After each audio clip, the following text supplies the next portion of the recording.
Azərbaycanda ard-arda zəlzələlər qeydə alınıb. Bu barədə Respublika Seysmoloji Xidmət Mərkəzinin Zəlzələlərin Tədqiqatı Bürosu məlumat yayıb. Məlumata görə Şamaxı rayonunda yerli vaxtla saat 15:52-də 4.7 magnitudalı zəlzələ baş verib. Zəlzələ ocağı 13 kilometr dərinlikdə yerləşib. Yeraltı təkan episentrdə 5 bala yaxın, ətraf rayonlarda isə 3-4 bala yaxın hiss olunub. Bundan az sonra Şamaxıda ikinci zəlzələ qeydə alınıb. Bildirilib ki, yerli vaxtla saat 16:05-də 3.3 magnitudalı daha bir zəlzələ baş verib. Ocağın dərinliyi 10 kilometrdir.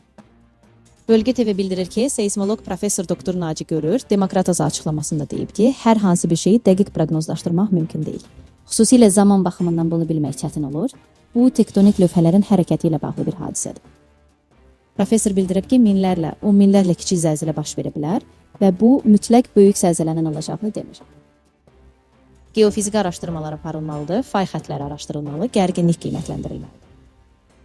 Sadə dillə desək, elmi araşdırma olmadan zaman proqnozu vermək mümkün deyil. Bu, elmi baxımdan əsaslı deyil. Bəzi kiçik zəlzələlər çox sayda baş verə bilər, amma böyük zəlzələnin vaxtını dəqiq demək çətin olur. Ona görə də böyük zəlzələ ola da bilər, olmaya da. Allah köməyiniz olsun.